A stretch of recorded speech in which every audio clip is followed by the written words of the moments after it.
Bom dia a todos e todas presentes. Eu não quero começar esse vídeo falando como The Witcher 3 é uma obra-prima e blá blá blá. Todo mundo já fala isso, mas cara, eu também não tenho como esconder o meu amor sincero por essa obra. The Witcher 3 continua a história de Geralt de Rivia, o protagonista da saga, tanto nos livros quanto nos jogos e séries. Mas a parte incrível é que esse terceiro jogo serve como uma continuação para o final dos livros de Andrzej Sapkowski. Acho que é assim que se fala. Eu sei que os jogos não são canônicos, mas esse terceiro conta a história do que aconteceria depois do final dos livros no fim do último deles, chamado de A Dama do Lago, onde basicamente no final do livro, Geralt e Yennefer são mortos por uma multidão enfurecida e Ciri os leva até uma ilha deserta, onde deixa seus corpos e parte de lá. E depois fica sem contar o que aconteceu com a mesma, deixando um grande questionamento de como acabaria a história de Ciri. E The Witcher 3 nos entrega isso. Aqui a caçada selvagem está atrás da mesma para poder usar os seus poderes vindos do seu sangue ancestral. Assim, eles conseguiriam salvar todo o seu povo do apocalipse de sua dimensão original, causado pela Geada Branca. Os dois primeiros jogos são literalmente spin-offs, não tem importância para a verdadeira história da saga. Claro que ocorrem alguns acontecimentos importantes, como a morte do rei Foltest, que no fim dos livros continua vivo, mas é morto no segundo jogo pelo antagonista Leto de Gullet. Mas no geral não servem para nada, cara. No primeiro, os desenvolvedores tiveram a ideia de dizer que após o fim dos livros, Geralt foi resgatado pelos bruxos, mas perdeu a memória para trazer aquela dinâmica de RPG no qual o player cria o seu próprio personagem através de escolhas e ainda tentaram recriar a dinâmica familiar entre Geralt, Ciri e Yennefer com outras personagens que não faziam sentido nenhum. Geralt continuava, mas substituíram a Yennefer, que originalmente é seu verdadeiro e único amor, ou pela Shani ou pela atriz. O jogador que escolhe com quem quer ficar, mas nos livros o protagonista não apresentava nenhuma intenção de tratá-las como um par romântico. Sempre foi a Yennefer e ponto. E substituíram a Ciri por um moleque com o nome de Alvin, e os caras tiveram a audácia de dizer que ele também tinha sangue ancestral e consequentemente todos os poderes que a Ciri também tinha. Puta que pariu. Sendo que nos livros tinha sido estabelecido que a Ciri era a última herdeira de Lara Dorne. Porra, os caras literalmente copiaram a ideia principal dos livros e distorceram completamente. Era mais fácil ter feito uma adaptação deles do que dizer que era uma continuação. Entre as principais coisas de The Witcher está o tema sobre destino. Ciri e Yennefer são ligadas ao nosso Geraldão pelo destino. Logo, elas também estão ligadas. E parece que o primeiro game esquece disso. Pela lore, não tem como substituir essas personagens. Mas óbvio, pessoal, não tô falando que esses dois jogos são ruins. Na verdade, eles são excelentes. Porém, eles parecem ser apenas histórias à parte, não uma principal. No caso do primeiro jogo, essa situação ainda se agrava, porque não tem nada a ver com nada. Como jogo separado, ele é excelente, sério rapaziada. Quem puder, joga o primeiro, porque a escrita dele é muito bem feita, não se importa com o gráfico ou gameplay. Mas ele não conta a história de The Witcher, porque não é coerente com a lore. Ele conta uma história diferente usando o universo de The Witcher e seus personagens. Só que ainda bem que temos The Witcher 3, uma conclusão para a história de Ciri. Até porque, no fim das contas, The Witcher não é sobre Geralt, nunca foi na verdade. A saga nos conta a história de Cirila de Sintra pela perspectiva de Geralt, seu pai adotivo. Tá bom, talvez eu tenha exagerado um pouco, vai. A história do Geralt, só que toda a história meio que gira em torno dos poderes da Ciri que as pessoas tanto buscam. Os outros jogos podem ser absolutamente ignorados caso o player queira, porque praticamente todos os conceitos antes apresentados são esquecidos aqui. Não há nenhuma menção ao Alvin ou ao fato do Geralt ter formado uma outra família. Além disso, Geralt está com todas as suas memórias recuperadas. Logo, nosso protagonista não é mais nosso personagem, mas sim o verdadeiro Geralt, aquele dos livros. Claro que podemos tomar decisões que ele normalmente não tomaria, mas no geral ele age como o bruxo da obra original. Eu realmente amo esse jogo, acho que o que mais me encanta é sua vibe, personagens. Cara, que ambientação maravilhosa e linda. E personagens tão cativantes, bem escritos, palpáveis. Como a escrita desse jogo é boa. Após recuperar as memórias, o Geralt passa a buscar sua filha adotiva Cirila pelo continente. Inclusive recebe uma oferta de Ymir, o pai biológico dela, para realizar exatamente essa tarefa. Então ele passa por aventuras absurdas e encontra diversos conhecidos no caminho. Só para vocês entenderem uma coisa, pessoal, eu vou tratar aqui durante o vídeo The Witcher como se tivesse duas partes. A primeira, do início do jogo até o momento em que a gente encontra a Ciri, e a segunda depois que a gente encontra ela. E vocês vão entender o porquê. A primeira parte do jogo me parece que é feita para ambientalizar o player, mostra a situação do mundo naquele momento e a CD faz isso muito bem. E isso nós já percebemos nas primeiras missões do jogo. Eu sei que é clichê elogiar a missão do Barão Sanguinário, mas cara, ela é absurda. E a maneira como o jogo interliga ela com a quest das Moiras é papo de gênio. Tô falando sério, você explora a maior parte do sul de Velen nessas duas missões pra depois elas se interligarem com um plot twist sensacional, que envolve a esposa dele e tudo mais. E os desfechos são melhores ainda. A nossa escolha aqui se baseia puramente na intuição do jogador, sem falar de tudo que nós fazemos em Novigrad e Skellige. Nos dois casos a gente tem uma trama política e social bem complexa, principalmente Novigrad. Na minha visão, excessivamente longa até. Ao fundo sempre temos músicas de um conjunto de trilha sonora que eu considero facilmente top 3 de todos os videogames. E como é divertido e instigante explorar os mapas, fazer missões e descobrir a história de cada lugar. Tenho certeza que isso é o fator favorito de muita gente no jogo. A construção de mundo aqui é muito boa por ser feita com longos diálogos. O Mar Branco mostra como uma região afastada e pequena acaba sendo afetada por conflitos políticos. Velen é uma terra destruída por guerras. Skellige preserva a cultura viking, tem paisagens montanhosas e planícies que são belíssimas. Novigrad é uma cidade enorme, linda e inspirada nas capitais de países do norte europeu. É a maior cidade daquele universo e é onde a maior nata da sociedade se encontra. E Kaer Morhen é a localidade mais icônica e a minha favorita do jogo base. Nossa, o ambiente é solitário, mas extremamente calmo. Não tem outros humanos ou bruxos, somente Geralt naquela imensidão. Que mapa lindo, cara! Os vales entre as montanhas e a fortaleza de Kaer Morhen se complementam perfeitamente, junto com a música mais marcante do jogo, que transparece esse exato sentimento. Essa que tem o nome da própria fortaleza,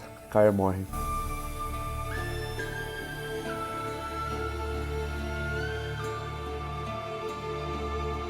Como é lindo esse jogo, mano. Realmente a CD tem muitos méritos quanto à recriação do mundo dos livros para o videogame. Eu até acho o gráfico de The Witcher datado, principalmente quanto às faces dos personagens e algumas texturas. Tirando os personagens principais, os outros parecem ser de massinha de modelar. Mas a construção de cenários é maravilhosa, tanto selvagens quanto urbanos. Na segunda parte dele, pra mim, The Witcher tem uma crescente abissal. Acho que nem todo mundo sabe disso, mas no início da saga, The Witcher era escrito pelo autor como uma sátira ou até uma versão diferente dos contos de fadas da Disney, só que com Geralt inserido no meio das histórias. Tem contos nos dois primeiros livros que são claramente alusões a, por exemplo, Bela e a Fera, Pequena Sereia, Rapunzel e diversos outros. A própria Missão das Moiras é uma alusão claríssima à história de João e Maria, com as diferenças de que são mais de 2 crianças e temos 3 bruxas. Tá vendo como The Witcher parodia essas obras, mas colocando o seu próprio toque especial? E a segunda parte do game entende isso muito bem, porque após o Geralt descobrir onde sua filha está, ele vai até a sua localização, que era uma ilha deserta, macabra pra caralho, e cheia de monstros, e se depara com a porra dos 7 anões. Caralho, mano, que sacada de gênio, na moral.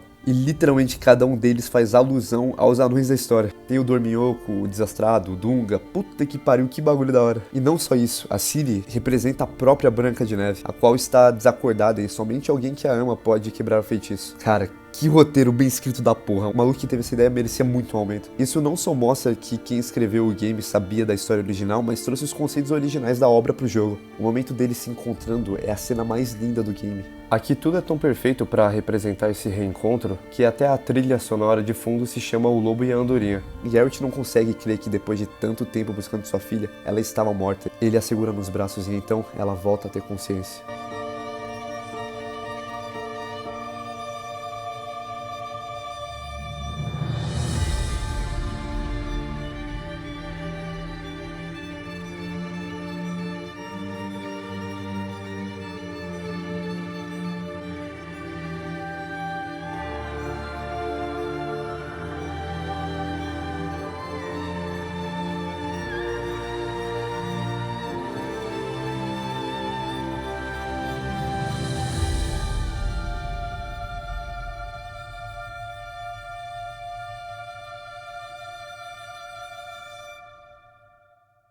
Que lindo, cara. O que vem a seguir é maravilhoso. A sequência de diálogos deles após se encontrarem é com certeza uma das melhores da história dos videogames. Eles não só conversam sobre o que aconteceu, aquilo reflete o amor dos dois, como cada um estava feliz em encontrar o outro. Afinal, os dois estão ligados pelo destino e nada pode mudar isso. De novo, os roteiristas mostrando competência. Ao fundo toca uma música chamada After the Storm, em português, Depois da Tempestade. Essa é uma variação da trilha de Kaer Morhen, só que mais melancólica. E ela toca no jogo somente em ocasiões onde Geralt conversa com a Ciri, quando pai e filha se encontram, sempre após uma tempestade, um evento grandioso. É como diz aquele ditado famoso, após a tempestade vem a calmaria.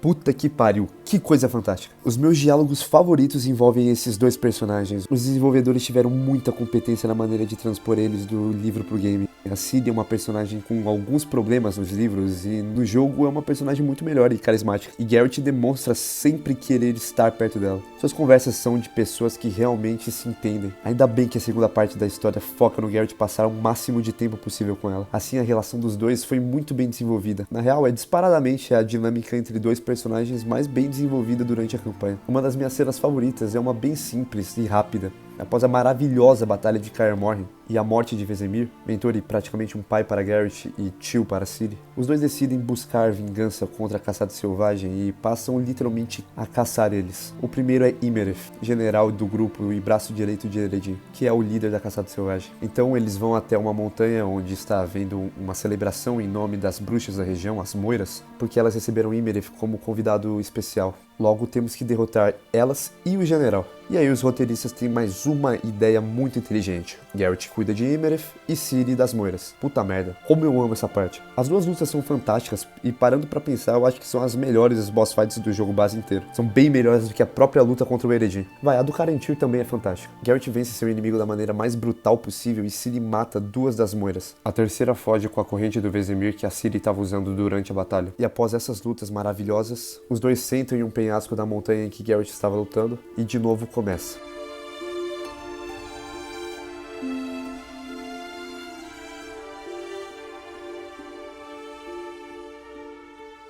Eu acho que aqui é o momento de maior união deles. É a primeira missão juntos depois de se encontrarem. A batalha de Kaer Morhen foi algo tão desesperado e imediato, mal deu tempo deles aproveitarem, mas aqui não. Eles aproveitam o tempo juntos e sempre se lembrando do Vesemir. Que coisa linda. Essa pra mim é com certeza a melhor dinâmica pai e filho ou filha dos videogames. Joel e Ellie, Booker e Elizabeth, Kratos e Atreus, nenhuma passou pra mim a mesma sensação de realidade que se tem quando Geralt e Ciri estão juntos. Essa dinâmica dos dois passa a ser incentivada pelo jogo, deixando o jogador escolher fazer mais coisas e passar mais tempo com ela ou não, confiar nela ou não, sendo isso determinante para o final. No endgame de The Witcher 3, Geralt e seus companheiros sabem que Ciri só vai realmente ser livre quando a caçada selvagem deixar de existir. Então, ele e seus aliados vão até as ilhas de Skellig, invocam o Nagelfar, o navio deles, que, caso vocês não tenham percebido, também é uma referência à lenda do holandês voador, e se inicia uma última guerra. As batalhas são muito boas aqui também, mas o auge vem após derrotarmos Caranthir e Eredin. Cirilla precisa entrar na torre com a qual sonhava para impedir a geada branca que começara naquele momento. Essa geada era prevista por profecias antigas que a descreviam como uma interminável tempestade de neve que destruiria o mundo, deixando-o congelado para sempre. Quanto mais fazermos o que ela quer e apoiá-la em suas decisões durante a campanha, mais ela se sente confiante, confortável, feliz. Ela tem motivos para ficar, pessoas que se importam, que a amam e não a veem apenas como uma criança inocente como era no início da história. Então ela volta, podendo ter dois finais. No primeiro, provavelmente o canônico, Ciri segue o legado de Geralt e se torna uma Witcher, vivendo sem rumo, mas feliz.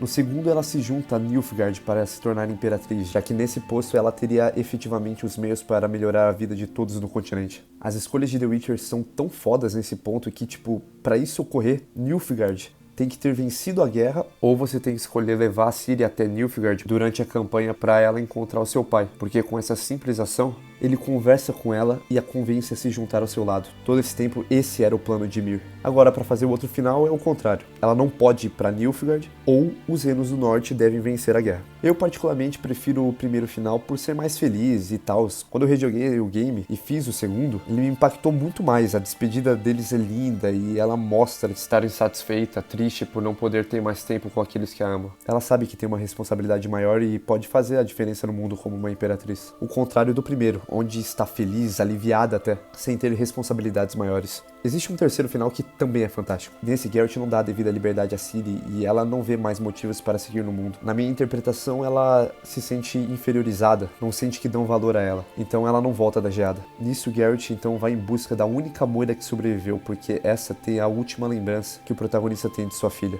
Inclusive, se eu não me engano, aqui temos o único momento que o Geralt chama ela de filha. Ele vence a Moira em uma luta extremamente melancólica, pega o medalhão, se lamenta por tudo o que aconteceu e permanece ali pra morrer. Porque agora, quem não tem motivos pra viver é ele.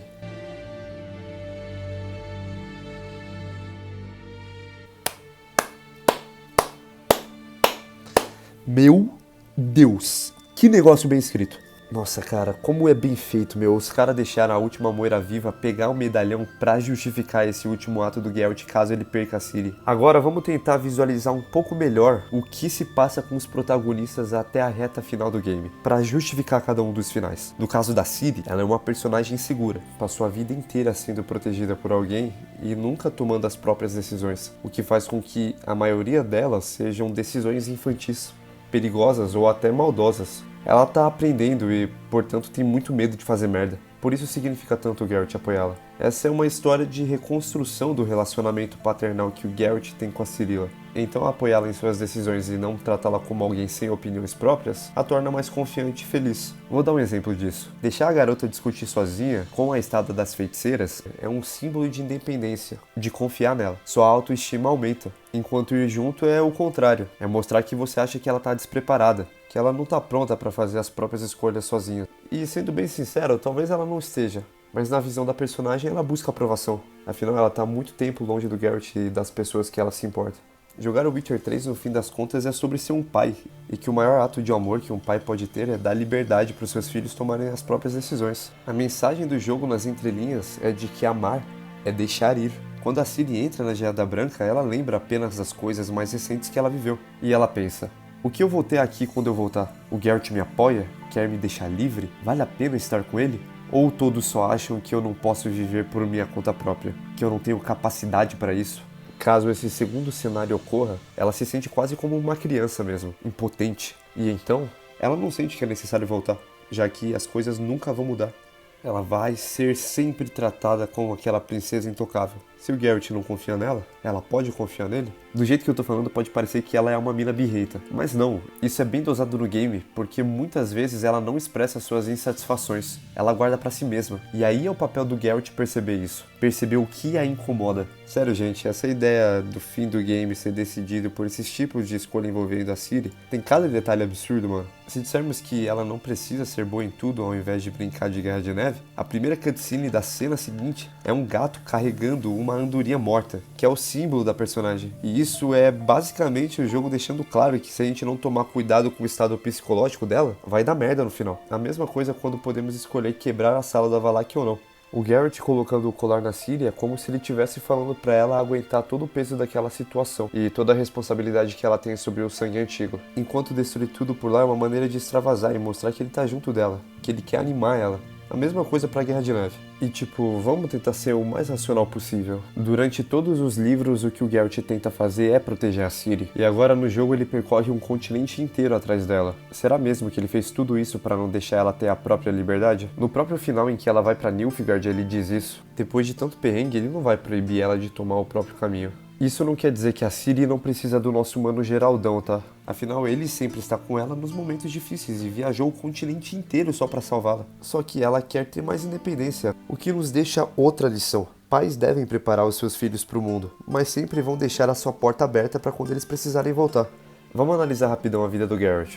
Ele foi abandonado pelos pais e bruxos trouxeram ele para Kaer Morhen para ele se tornar um bruxo. E assim se fez. Se tornou mais capacitado na sua profissão, mas como vemos nos primeiros livros, ele faz isso literalmente só para sobreviver, ter um ganha-pão. Tá só seguindo o fluxo. Afinal, supostamente bruxos não têm sentimentos. Então, o que ele faria além disso? A partir do momento em que ele encontra Yennefer e ganha uma filha, ele descobre algo novo, o amor. Geralt para de sobreviver e passa a viver, ou buscar isso. Ele tem um porquê de estar ali, proteger aqueles que ama. E como acontece nos livros e nesse terceiro jogo, ele faz literalmente de tudo para protegê-las. A história que o Sapkowski conta é literalmente de destino. Geralt não pode ser pai porque bruxos são estéreis. E a Yennefer não pode ser mãe. Logo, o destino deu para eles uma filha através da lei da criança surpresa. Eu amo a história principal de uma maneira absurda, mas também gosto demais dos outros tipos de missão. Os contratos de bruxo são a essência do Geralt. Ele faz isso desde que é moleque para sobreviver e a ação de caçar monstros é fantástica. Nós exploramos os cenários e lutamos contra uma variedade gigante de monstros que estão presentes no vasto bestiário do game. Todas as secundárias parecem realmente terem sido feitas com atenção e mudam a nossa perspectiva daquele mundo, além de nos aproximar dele, nos faz compreendê-lo. Tem algumas até que afetam a história principal. Eu gosto de chamar essas de secundárias principais. E nossa, algumas delas são umas das minhas favoritas de todos os jogos. Toda a saga de poder derrubar ou não o Radovid do poder é animal. A missão envolvendo as moiras e o barão, a da casa assombrada por um poeiro, ou decidindo quem vai ser o novo governante do arquipélago de Skellig, nossa. São todas muito boas. Todas essas sagas secundárias de maior importância terminam com uma cutscene de desenhos e ao fundo Geralt ressaltando a moralidade de suas escolhas. Fantástico. Nós mudamos o mundo ao nosso redor de maneira irreversível. Pena que, por limitações do próprio jogo, sentimos pouca diferença nisso fora das missões. O mundo aberto não é tão vivo para os padrões que a gente tem hoje. Tem alguns motivos para isso, como os personagens não terem rotinas diárias e tudo mais, só que isso era algo mais comum na época. Red Dead Redemption 2 deixou o público muito mal acostumado, mas não muda o fato de que literalmente podemos decidir o destino de diversos personagens, povos e até um conflito continental. Quando eu descobri que caso a gente não mande a Keira para Kaer Morhen, o Lambert morria, eu fiquei em choque, velho.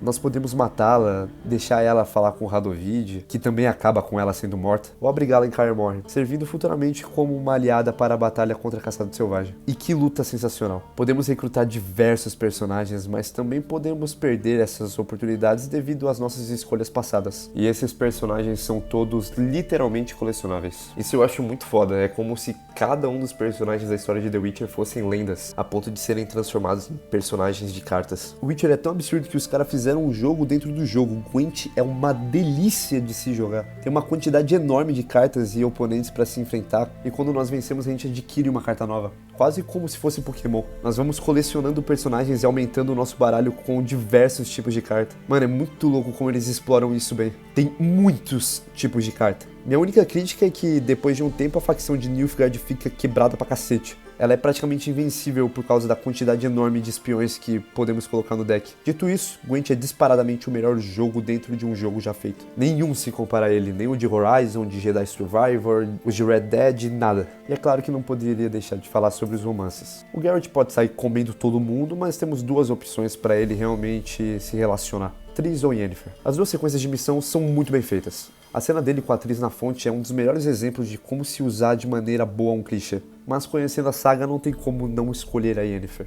Todo o lance de quebrar o feitiço que os dois tinham de estarem ligados pelo destino é outra sacada genial dos roteiristas, de alguém que realmente conhece a obra original, porque é uma missão secundária embasada na história dos livros mesmo. E os dois juntos no barco, velho. Que lindo, cara. Essa escolha pra mim foi muito óbvia e fácil até. O próprio jogo mostra isso ao introduzir a Priscila cantando uma música que contava a história dos dois. E também tem o fato de que no início do jogo a gente tenta achar Yennefer antes de começar a procurar a Ciri. Tem até uma cutscene extra se você se declara pras duas que, bem, não sai como esperado. Já que parece ter Tá nervoso. Quem sabe? Sim, boa ideia. Ih, vai rolar. Eita. Em breve, provavelmente teremos de enfrentar a caçada selvagem. Certamente lutaremos com Eredin. Quem sabe o que pode ocorrer? É, ninguém sabe do futuro, né, meu amor? Então, decidimos que devemos aproveitar ao máximo o tempo que temos. Junto. Como Sempre assim? nos amamos. Você nos ama. Que Não isso, adianta deu lutar. certo. Temos que aproveitar o que temos. Que isso, deu certo. Preparamos algo especial. Isso vai ser muito interessante, bruxo. Mas tá de dia, né? Tinha que ser à noite não pra fazer o bagulho dar certo? Tinha perdido a esperança de você aparecer. Eita! Mal podíamos esperar. Eu por isso. falei que ia ficar com as duas, porra. Vocês não acreditaram em mim. Ele vai abrir, ó. Ih, na esquerda já arrancou a roupa. Já tá pelado ele. Tá maluco. Esse cara é demais. Vai prender papai? Vai prender o bruxo? E elas vão querer trucidar o amigo, mano. E eu? Não ganho nada? Você? Acabou de ganhar exatamente o que merece. Ei, não tem graça. Ué, Voltem aqui. ué, peraí. Jen, Peraí. Peraí, que papo é esse? Ih, não. Ih, qual foi, mané?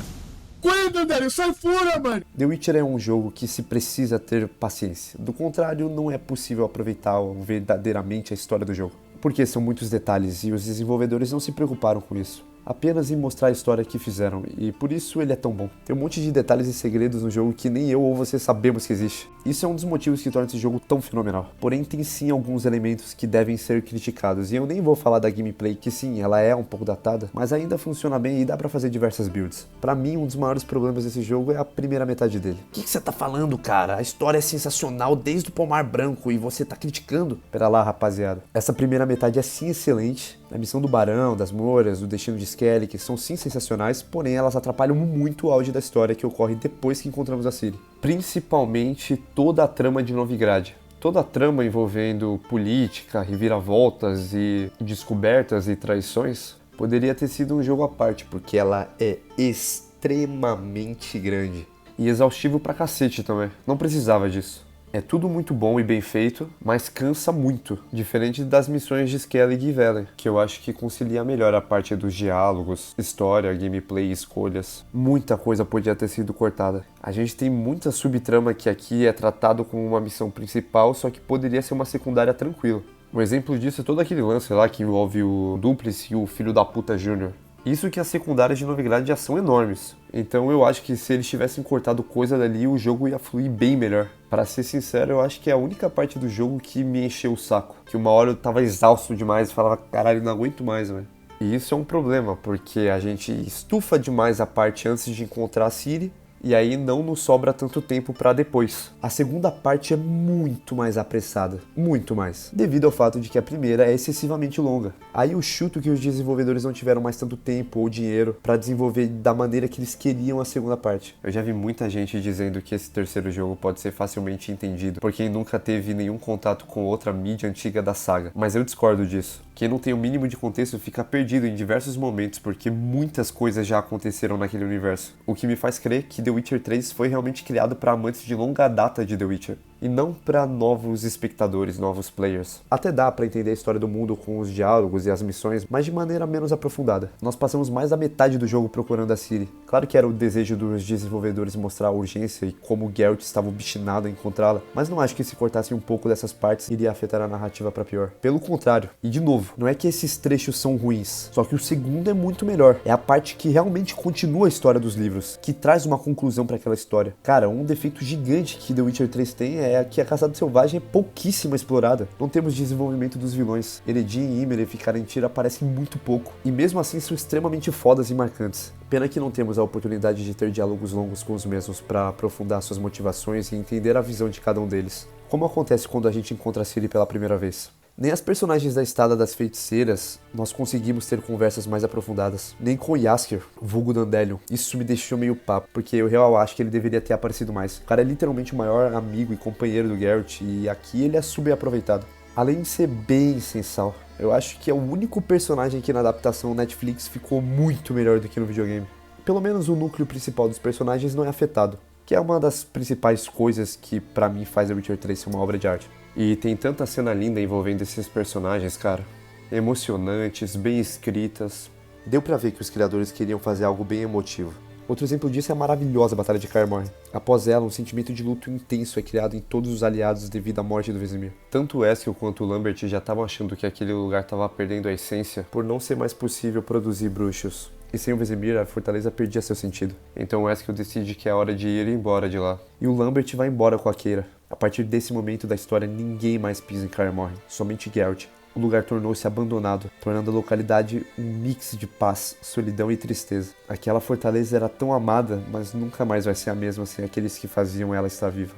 Já deu pra perceber que eu amo essa peça de entretenimento fictício de uma maneira absurda, né? Geralt mostra pouquíssimas emoções durante o game e mesmo assim é um dos meus protagonistas favoritos da ficção. Como ele é bom e cativante, velho. Claro que cada gosto é pessoal, mas essa ambientação medieval é fantástica e esses personagens me encantam demais. Tanto nos livros quanto nos jogos. Eu não acho que The Witcher 3 seja perfeito, tá? É que pra mim os roteiristas captaram a essência da história e respeitaram o material original da melhor maneira possível. É uma das melhores adaptações pra uma mídia já feitas. Explorar os lugares como um bruxo é sensacional, Geralt é praticamente um detetive, e se preparar construindo equipamentos específicos antes de enfrentar o monstro é a essência do personagem. Eu amo a ideia de que The Witcher serve pra mostrar que monstros não são monstros por sua aparência, mas sim por suas ações. Desde o trailer Killing Monsters é mostrado isso. Geralt está vivo pra matar monstros, incluindo humanos ou não. Isso é The Witcher. As pessoas gostam de inventar monstros e monstruosidades, então elas parecem menos monstruosas para si mesmas. Seus corações se sentem mais leves e é mais fácil para elas viverem.